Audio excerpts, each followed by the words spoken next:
تونڕەوی و ئەو سیمینارەی ئەمڕۆ لە شاری سێمانی سەبارەت بە ڕووبەڕووبوونەوەی بیری تونڕەوی بەسرا میوانداری بەڕێز دکتۆر مەجید پێنجوێنی مامۆستای ئاینیمان کردووە لە ستودیۆکانمان لە شاری سێمانیەوە. کاک دکتۆر سپاس بۆ ئامادەبوونت.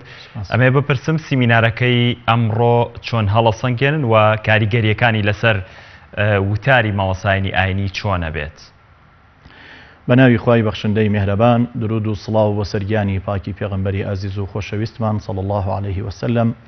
و بۆ سەرگیانی یار و یاوەران و هەموو شوێن کەوتوانی بەگشتی تا ڕۆژی قیامەت. سوپاسی بەڕێستانەکەین بۆ ئەم دەرفەتە. ئەمڕۆ بەشدار بووین لەم سیمینارەی کە سێ مامۆستای زانکۆی ئەزهەر تەشریفیان هێنابوو بۆ شاری سلێمانی، پێشتریش لە شارەکانی تری هەرێمی کوردستان ئەم سیمیناریان ساز کردبوو کە گفتوگۆیەک لە نێوانی مامۆستایانی ئاینی و کوردستان لەگەڵ مامۆستایانی جامیعەی ئەزهەردا کە بەڕاستی ئەمانە خۆی بۆ خۆی شتێکی باشە و ئیسیفادە و سوود وەرگرتن لە ئەزمموی یەکتری و گفتوگۆکردن لەگەڵ یەکتریە، منیقاش و منازەرە لەگەڵ یەکتریە لەسەر بابەتەکان مۆزوعێکی گرنگە. بەتایبەت ئێمە وەکو موسڵمانان، وەکو ئاینی پیرۆزی ئیسلام کە ئاینێکی لێبوردەیە، ئاینێکە خوای تبارەک و تەعالا پێغەمبەرەکەی بە ڕەحمەت ناردووە، وەما ئەرسەلناکە ئیلا ڕەحمەتەن للعالەمین، ئاینێکە کە ئاینی پێکەوە ژیانە، ئاینی خۆشەویستی و تەباییە کە پێغەمبەری خوا صلی الله عليه وسلم پەیامێکی زۆر جوانی بۆ ئێمە هێناوە کە خوای تبارەک و تەعالا ئەفەرمێ وەڕەضیت لەکم الئیسلام دینە. بەڵام بەداخەوە ئەم ساڵانەکەوە هەوڵدراوە ئەو پەیامە جوانە بشێوێنرێ، ئەو سوورە جوانەیە بشێوێنرێ کە زۆر جارێ ئێمە تەشبیهی ئەەکەین بەوە کاتێکە ئەگەر کەسێک دوو پەرداخ لە بەردەستێدا بێت، ئاوێکی پاکیش سازگارێکی جوانی دەبەیەک ئاوی لە بەردەستا بێ، پەرداخێکیان جوانە، هیچ پەڵەی پێوە نییە. ئەگەر ئینسان ئەم ئاوەی تێبکات، ئەو کەسەی کە تینوشی نەبێ حەز ئەکا قومێک لەو ئاوە بخواتەوە، بەڵام ئەگەر پەرداخێکیان خوێناوی بێت، ئەوە ئەگەر ئاوەکە هەرچەند پاکە بەڵام تێی بکەی خەڵک سەیری پەرداخەکە ئەکا. کۆمەڵانێکیش کە وەکو هەڵگری ئەم بەناوی ئیسلامەوە، بەناوی ئاینی پیرۆزی ئیسلامەوە بۆ شێواندنی ڕووی جوان و ڕوخساری جوانی ئیسلام و پەیامە جوانەکەی کوشتن و بڕین، منداڵهەتی و خستن، ئافرەت بێوەژن خستن، جەرگی کۆمەڵێک زۆر لە مامەڕی سپی و دایە سەر سپیەکانیان سووتان بەناوی ئاینی پیرۆزی ئیسلامەوە. خەڵک دەربەدەرەکەن، ماڵی خەڵک بە ناحەق ئەخۆن، خەڵک لە خاک و ئاوی خۆیان دەربەدەر ئەکەن، پەلاماری خاک و ئاوی خەڵکی ئەدەن. کۆمەڵێک زۆر قوربانی لەو پێناوەدا کە هەبووە بەناوی ئاینی پیرۆزی ئیسلامەوە کە ئاینی پیرۆزی ئیسلام لێی بەریە، کە صیفەت و ڕەفتاری پێغەمبەرەکەمان صلی الله عليه وسلم لەوە بەریە، کە پێغەمبەری خوا صلی الله عليه وسلم لە کاتێکا کە نەک بۆ موسڵمان، نەک بۆ مرۆڤ، بەڵکو لە بۆ ئاژەڵ و لە بۆ حیواناتی ژمافی پێداون کە فەرموویەتی کە کابرایەک کەسێک ئەچێ لە بیرێکە چەند قومێک ئاو ئەدا بەدەم سەگێکەوە، خوای تبارەک و تەعالا لەبەر خاتی ئەو چەند قومە ئاوە لی خۆش ئەبێ. ئیسلامێک کە خوای تبارەک و تەعالا بە گشتگیر لە قورئانە فەرمێ وەقولوا للناس حسنا، وتەی جوانی بۆ ئێمە هێناوە. بەڵام ئەمانە کە هاتوون مەسەلەن ئەوە ئەرکی هەموو لایەکمانە کە بە مامۆستایانی ئاینی، بە ڕۆشنبیران، بە ئیعلام، بە هەموو لایەکمان هەوڵ بدەین بۆ ئەوەی کە ڕووی جوانی ئاینی پیرۆزی ئیسلام بۆ خەڵک دەربخێن و دەری بخێن بۆ خەڵکی کە ئەوانەی بە ناوی ئاینی پیرۆزی ئیسلامەوە هاتوون، ئاینی پیرۆزی ئیسلام لەوان بەریە. بەڵێ مامۆستا، بڕوات وایە ئێستا لە هەرێمی کوردستان زەمینەی تونڕەوی زۆرترە یاخود زەمینەی پێکەوە ژیان و تەبایی؟ بەڵێ، لە هەرێمی کوردستان لە دێر زەمانەوە لانکەی پێکەوە ژیان بووە، ئاشتی و تەبایی و خۆشەویستی بووە. لە حوجرەکانە کاتێک کە دەرسمان خوێندووە ئێمە بەر لەوەی کەوە شادی ئەکادیمی بهێنین لە حوجرە دەرسمان خوێندووە، مەڵبەندی فێرکردن بووە، لەگەڵ ئەوە بەر لەوە پەروەردەیان کردووە، لە لایەنی مەسەلەن دەرونیەوە ئامادەیان کردووە، لە لایەنی ڕەوشت بەرزیەوە ئامادەیان کردووە. ئەو ساکەوە ئەم فەقەیە مەسەلەن کە ئیجازەی علمی وەرگرتووە چۆتە ناو مسلمانان و مسلمانانی پەروەردە کردووە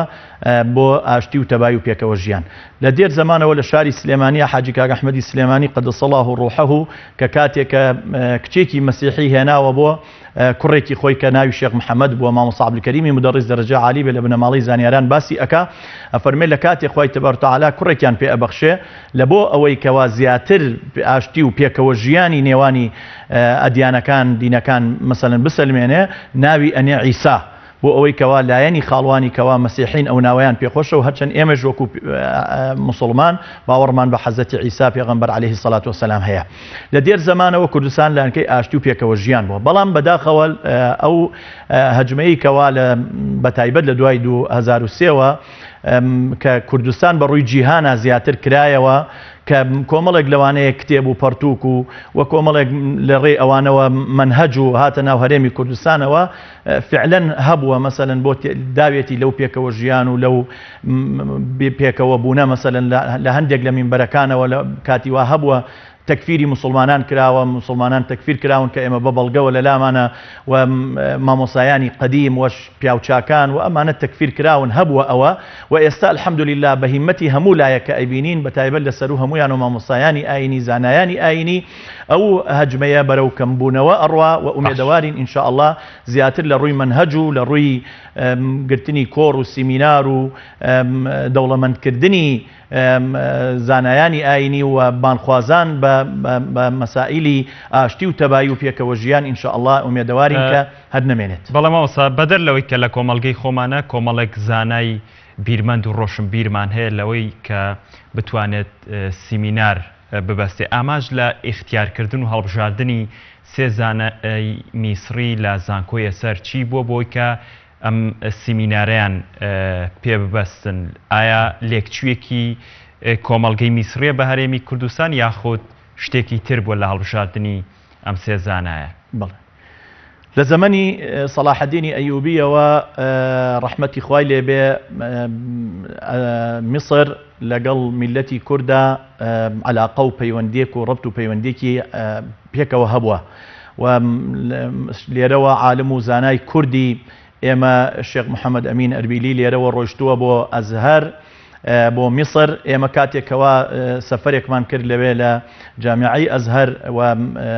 کۆنگرەیەک بوو کۆنگرەیەکی گەورە بوو بە هەزاران عالم و زانای وڵاتانی دەرەوە بەشداری کردبوو یەکێک لەو زانایانە کە باسی شێخ محەممەد ئەمینی کوردی کرد باسی ئەوەی کرد کە فیوضات و بەرەکاتی ئەو جێگەدەستی ئەو لە میسرە دیارە بەسەر خەڵکی میسرەوە لە دێر زەمانەوە عەلاقەیەک و ڕەبط و پەیوەندیەک هەبووە و دەیان مامۆسای ئێمە و ڕۆشنبیری ئەم میلەتی ئێمە لە جامیعەی ئەزهەر بڕوانامەی هێناوە و جامیعەی ئەزهەریش تقریبا زیاد لە 1000 ساڵە تا ئێستا کە دانراوە میانەڕەوی خۆی و وەسەتیەتی خۆی کە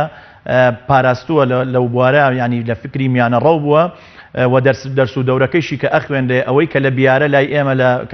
لای خۆمە مەشهورە بە ئەزهەری کوردستان لە بیارە ئەخوێندێ ئەو منهەجە لە حوجرەکانی خۆمانە ئەخوێندێ عینەن ئەو منهەجە حتا جەمع الجوامعیش لە ناو جامیعەی ئەزهەرە ئەخوێندێت بۆیە ڕەبط و لێکچوون و پەیوەندیەک هەیە لەو بوارە و بمانە لە مۆزوعی ئاستی نێودەوڵەتیشە جامیعەی ئەزهەر ئەوە ڕئیسی وڵاتەکان کە ئەچنە ئەوێ ملاقات ئەکەن لەگەڵ ڕئیسی ئەو وڵاتەیە یەکسەرە چەند سەیری جامیعەی ئەزهەر ئەکەن و سەردانی ئەکەن و هینێکی جیهانی هەیە و زۆر باشە ماوەسەوەکو دواپرسیارم ئەوێ بپرسم زیاتر چ فکرێک دەبێتە هۆی دروستبوونی توونڕەوی کە ئێستا لە هەرێمی کوردستان فۆکسێک لەسەر ئاینی پیرۆزی ئیسلام دروست کراوە کە ئیسلام بەرهەمێنەری بیری توونڕەویە ئێوە وەکو ماوەسانی ئاینی چ وەڵامێکتان هەیە بۆ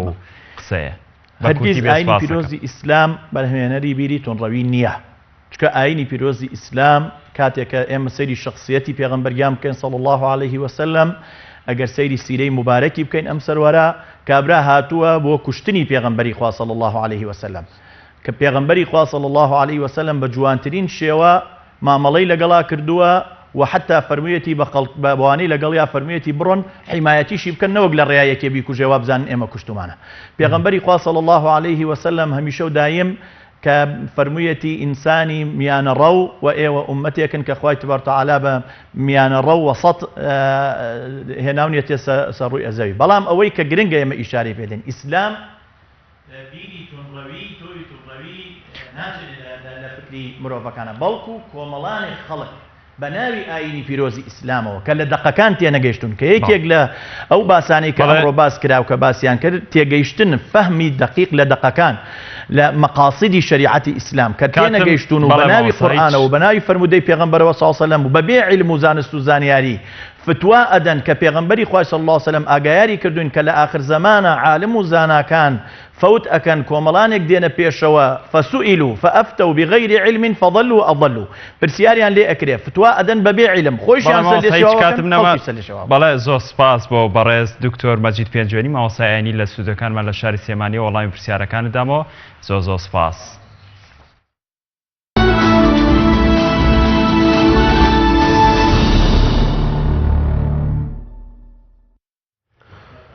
بەرەبانی ئەمڕۆ